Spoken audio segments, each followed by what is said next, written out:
네, 새 정부가 출범하자마자 김수남 검찰총장은 사퇴했습니다. 검찰개혁 요구는 커지고 있습니다.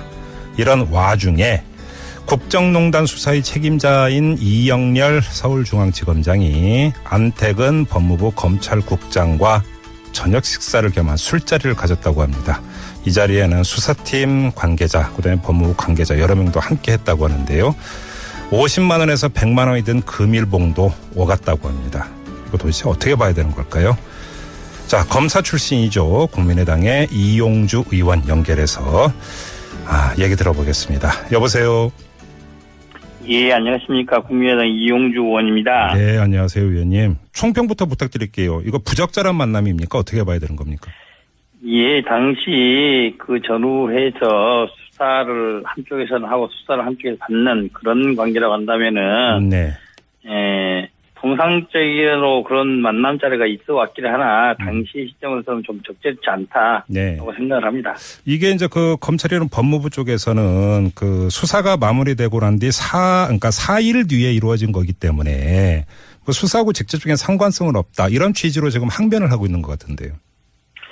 보통은 이제 수사하고 보통 수사가 진행 중일 때도 만나지 않는 것이 상례인 것이고, 당시 이제 여기서 문제를 제기하는 부분은 당시 수사를 한 부서가 서울중앙지검 아니겠습니까? 그리고 이제 법무부 안택은 검찰국장을 비롯해서 검찰 여러 관계자들이 수사의 대상이 잠재적인 대상이었을 수도 있는 그런 상황이 있었기 때문에 비록 수사를 마친 상태라 하더라도 그런 양쪽 당사자격에 있는 사람들이 나서 회식을 하거나 그 자리에서 돈이 와고 갔다면은 관행이 범위 내에 있다 하더라도 적절치 않다라고 말하고 싶습니다. 뭐 의원님께서는 국정농단 사건 국정조사 특위위원이시기도 했으니까 이 안택은 그 검찰국장이 이른바 우병우 라인으로 그 분류되는 사람이고 우병우 전 민정수석하고 1000번이 넘는 전화통화를 한 그런 인물 아니겠습니까?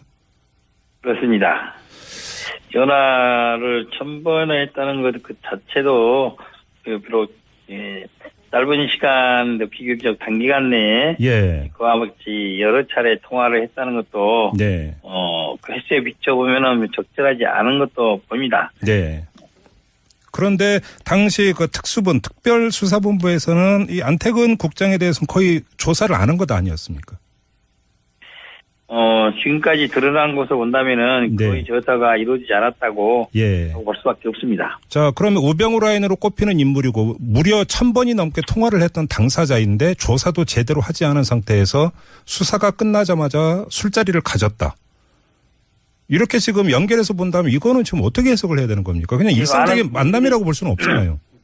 많은 국민들이 의혹을 가질 수밖에 없죠. 예를 들어 안택은 국장에 대해서 외부에서 보더라도 내부에서 보더라도 혹독한 기준을 적용을 할 정도로 강도 높은 수사라든지 뭐 이루어졌다고 한다면은 또 그런 수사 과정을 통해서 많은 의혹이 해소됐다 한다면은 이런 만남이 있다 하더라도 많은 국민들이 이해를 할 수가 있는데 그렇지 않은 상황에서 어떻게 보면 부실 수사에 가까운 수사 결과를 내놓은 이후에 이런 만남이 있다는 것은 그 자체로도 국민들로부터 설득을 받지는 못할 것이다라고 생각을 합니다. 알겠습니다. 근데 이제 서울중앙지검장 하면 검찰총장 다음으로 검찰 조직안에서 넘버 2로 꼽히는 자리 아닙니까? 그렇죠. 그리고 근데 법무부 검찰국장은 뭐 하는 자리예요, 의원님? 이 법무부 검찰국장은 법무부에서 검찰 관련한 모든 행정에 법무부 장관 다음으로 관여를 하는 부서의 최상급자입니다. 아, 그래요? 그러니까 검찰을 쭉 이제 행정적으로 뭐 하는 최고의 자리에 이렇게 보면 되는 겁니까? 검찰에 대한 인사권, 그다음에 예산권을 직접 갖고 있는 부서죠. 아, 그래요? 그러면 그런 검찰국장이 뭐 특별수사 다 끝났으니까 고생했다. 술 한잔 먹자. 이럴 수 있는 겁니까? 없는 겁니까? 통상적으로 검찰국장이 본인이라든지 특별한 문제가 있는 사건이 아닌 경우는 좀 대형 사건 같은 경우에는 수사팀들에 대해서 수사가 마무리되고 이렇게 식사를 베풀거나 하는 경우는 왕왕 있어 왔습니다. 그런 부분들은 통상적인 사건의 경우인 것이고 검찰 내부가 관련돼 있거나 어떻게 보면 본인과 관련돼 있는 부분이 있다고 한다면은 관행에 포함된다 하더라도 예. 스스로 배제했어야 될 그런 상황이라고 봅니다. 알겠습니다. 그리고 여기 이 자리에서 지금 그 봉투가 오갔다는 거 아닙니까? 이른바 금일봉. 그 안에 뭐 적게는 50에서 많게는 100만 원이 들어있었다고 하고 이게 그런 거 팀한테 전달한 게 아니라 개개인한테 전달했다고 보도에 따르면 이렇게 돼 있거든요. 예, 통상적으로 법무부 장관 내지 검찰국장 그리고 네. 중앙지검장 정도 위치에 있으면은 네. 여러 수사팀들이 수사를 마무리 짓고 나면은 예. 소위 경력의 성격으로 네. 금일봉을 전달하는 경우는 많이 있어왔고 예. 그거는 검찰뿐만 아니라 일반 공무원 조직에서도 많이 있었다고 보입니다.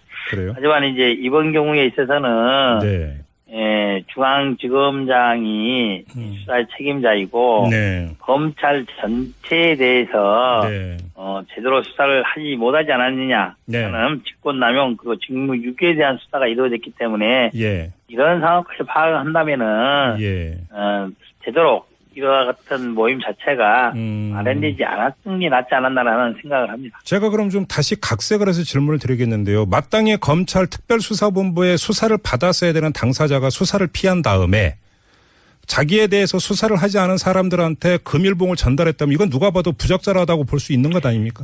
그렇습니다. 뭐 그런 단서가 붙긴 했으나 그런 상황이 된다면은 부적절한 것이 당연한 것이고요. 예. 이와 같은 이번 사건의 경우에도 이번 사례의 경우에도 그러한 의혹을 받을 수 있는 게 충분하지 않습니까? 예. 그렇다고 한다면은 서울중앙지검장이나 검찰국장도 그와 같은 의심을 받을 수 있는 자리는 안 갖는 게 옳지 않았나라는 판단입니다. 그리고 거꾸로 서울중앙지검장이 그 법무부 검찰국 직원들한테 돈 봉투를 준 건 이건 어떻게 해석을 해야 되는 겁니까, 그러면?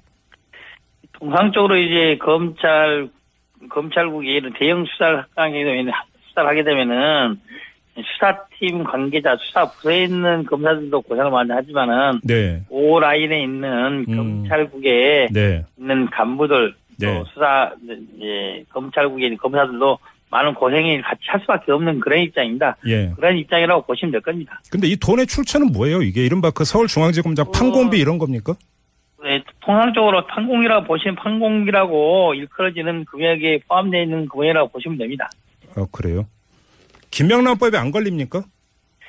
이게 김명란법에 걸리는 여부에 대해서는 뭐 구체적으로 답변하기는 어려운데, 어떻게 보자 하더라도, 그럼 이번에는 이제 수사가 중간에 있었지 않습니까? 수사가 있기 때문에 수사를 받는 쪽, 수사하는 쪽, 그리고 법무부 검찰로만 온다면은 한쪽에서는 상급 부서, 하급 부서인 관계이기 때문에, 적절해 보이지는 않다 이렇게 판단은 듭니다. 알겠습니다. 근데 좀 여기서 근본적으로 이 질문을 좀 드려야 될 것 같은데 이때 당시의 시점이나 그 사회 분위기 여러 가지 정치 상황을 고려할 때 설령 이런 만남이 관행적으로 이루어져 왔다고 주장을 하더라도 오히려 불필요한 오해는 피했어야 되는 게 아니냐라고 하는 생각을 맞습니다. 하는데. 저도 보더라도 이 기사를 언론을 통해서 보고 듣고 참 아쉽다.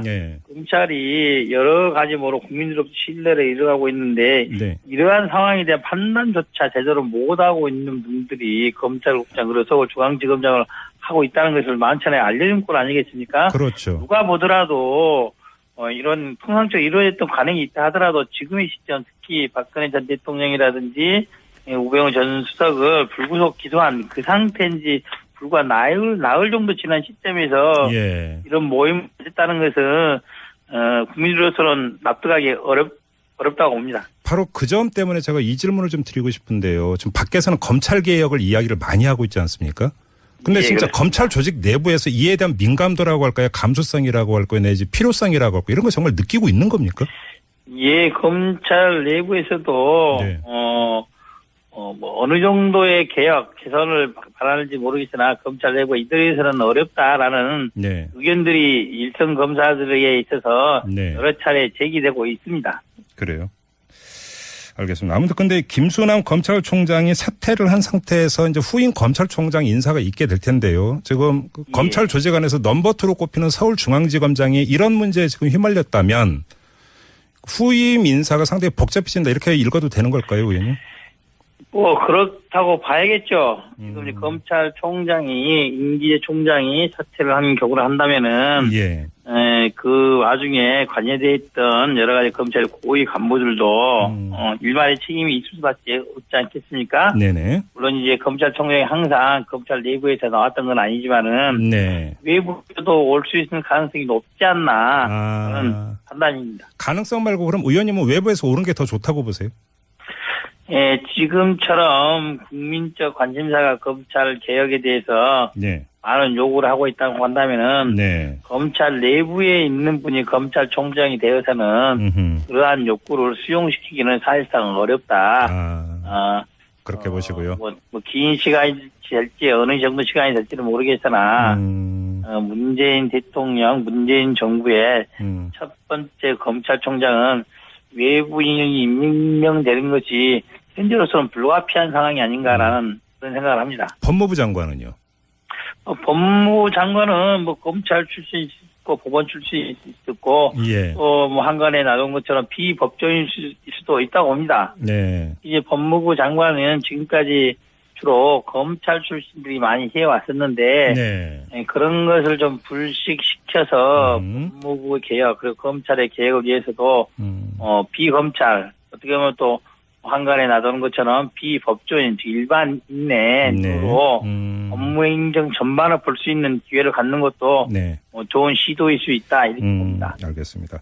지금 조국 교수가 민정수석으로 기용된 후에 정인의 문건 파동이라든지 세월호에 대한 어떤 재조사 이 필요성 그 문재인 대통령의 지시에 따라서 이제 들어가는데요. 이건 어떻게 평가를 하세요? 제가 보기로는 이게 수사의 형태로 이루어질지, 감찰의 형태로 이루어질지 모르겠으나, 네. 정년의 문건에 대한 부분은 원래 청와대 내에 있었던 일이니, 청와대에서 청와대 내부 감찰로서 다시 살펴볼 부분도 있을 것이고, 네. 당시 수사로 이루어졌어야 할 부분이 제대로 이루어지지 않았다면은, 그 경위가 어떻게 된 건지, 즉, 누가 고의적으로 묵살시키거나, 직무유기를 한 것이 아닌지에 대해서는 수사가 이루어질 수도 있다 이렇게 봅니다. 감찰이든 조사든 꼭 필요하다 이런 말씀이시네요. 그렇습니다. 세월호 관련해서도 세월호 관련해서는 이제 세월호 이후에 여러 가지 행정부 그리고 청와대 내부에서 석연치 않은 행동들이 많이 있었던 것 또한 사실이고 이 이후 세월호를 인정하기 위해서는 특별위원회 조사 과정에서 여러 가지 상식적으로 납득하기 어려운 부분들이 있었지 않습니까? 그런 부분에 대한 그런 과정에 대한 재조사도 이루어질 가능성은 있다. 봅니다. 필요하다고 보시는 거고요. 예, 그렇습니다. 알겠습니다. 조금 전에 이제 그 금일봉 오간거와 관련해서 의원님께서 이제 그 판공비 비슷한 성격이라고 보면 된다고 말씀하셨는데요. 이와 관련해서 지금 우리 애청자 여러분들이 많은 질문을 보내주셨는데 이런 내용입니다. 판공비면 세금인데 검찰은 급여 외에 별도로 이렇게 세금을 지급해도 되는 근거가 있나요? 라는 질문을 주셨거든요. 급여라는 게 아니고요. 네.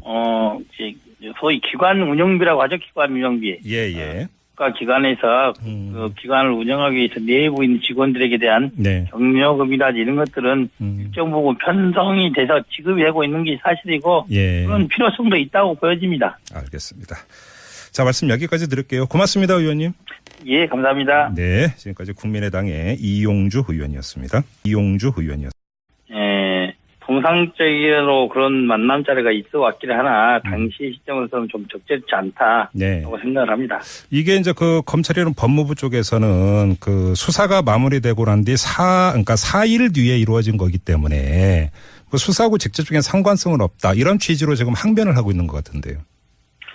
보통은 이제 수사하고 보통 수사가 진행 중일 때도 만나지 않는 것이 상례인 것이고 당시 이제 여기서 문제를 제기하는 부분은 당시 수사를 한 부서가 서울중앙지검 아니겠습니까? 그리고 이제 법무부 안태근 검찰국장을 비롯해서 검찰 여러 관계자들이 수사의 대상이 잠재적인 대상이었을 수도 있는 상황이 있었기 때문에 비록 수사를 마친 상태라 하더라도 그런 양쪽 당사자격에 있는 사람들이 나서 회식을 하거나 그 자리에서 돈이 와고 갔다면은 관행 범위 내에 있다 하더라도 적절치 않다라고 말하고 싶습니다. 의원님께서는 국정농단 사건 국정조사 특위위원이시기도 했으니까 이 안태근 그 검찰국장이 이른바 우병우 라인으로 그 분류되는 사람이고 우병우 전 민정수석하고 1000번이 넘는 전화통화를 한 그런 인물 아니겠습니까? 그렇습니다. 전화를 1000번에 했다는 것 그 자체도 비록 짧은 시간, 비교적 단기간 내에 그와 같이 여러 차례 통화를 했다는 것도 그 횟수에 비춰보면은 적절하지 않은 것도 보입니다. 네. 그런데 당시 그 특별수사본부에서는 이 안태근 국장에 대해서는 거의 조사를 안 한 것 아니었습니까?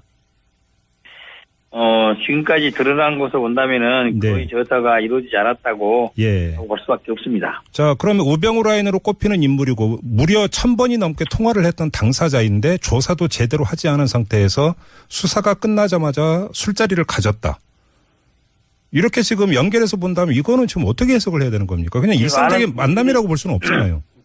많은 국민들이 의혹을 가질 수밖에 없죠. 예를 들어 안태근 국장에 대해서 외부에서 보더라도 내부에서 보더라도 혹독한 기준을 적용을 할 정도로 강도 높은 수사라든지 뭐 이루어졌다고 한다면은 또 그런 수사 과정을 통해서 많은 의혹이 해소됐다 한다면은 이런 만남이 있다 하더라도 많은 국민들이 이해를 할 수가 있는데 그렇지 않은 상황에서 어떻게 보면 부실 수사에 가까운 수사 결과를 내놓은 이후에 이런 만남이 있다는 것은 그 자체로도 국민들로부터 설득을 받지는 못할 것이다라고 생각을 합니다. 알겠습니다. 근데 이제 서울중앙지검장 하면 검찰총장 다음 새 정부가 출범하자마자 김수남 검찰총장은 사퇴했습니다.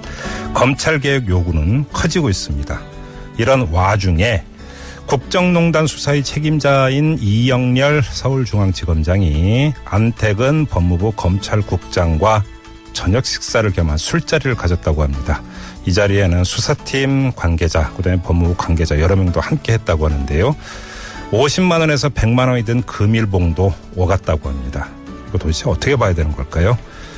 자, 검사 출신이죠. 국민의당의 이용주 의원 연결해서 얘기 들어보겠습니다. 여보세요.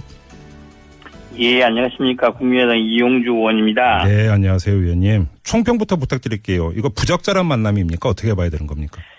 예, 당시 그 전후해서 수사를 한쪽에서는 하고 수사를 한쪽에서 받는 그런 관계라고 한다면은. 그러므로 검찰 조직 안에서 넘버 2로 꼽히는 자리 아닙니까? 그렇죠. 그리고 근데 법무부 검찰국장은 뭐 하는 자리예요, 의원님? 이 법무부 검찰국장은 법무부에서 검찰 관련한 모든 행정에 법무부 장관 다음으로 관여를 하는 부서의 최상급자입니다. 아, 그래요? 그러니까 검찰을 쭉 이제 행정적으로 뭐 하는 최고의 자리에 이렇게 보면 되는 겁니까? 검찰에 대한 인사권, 그다음에 예산권을 직접 갖고 있는 부서죠. 아, 그래요? 그러면 그런 검찰국장이 뭐 특별수사 다 끝났으니까 고생했다. 술 한잔 먹자. 이럴 수 있는 겁니까? 없는 겁니까? 통상적으로 검찰국장이 본인이라든지 특별한 문제가 있는 사건이 아닌 경우는 좀 대형 사건 같은 경우에는 수사팀들에 대해서 수사가 마무리되고 이렇게 식사를 베풀고 하는 경우는 왕왕 있어 왔습니다. 그런 부분들은 통상적인 사건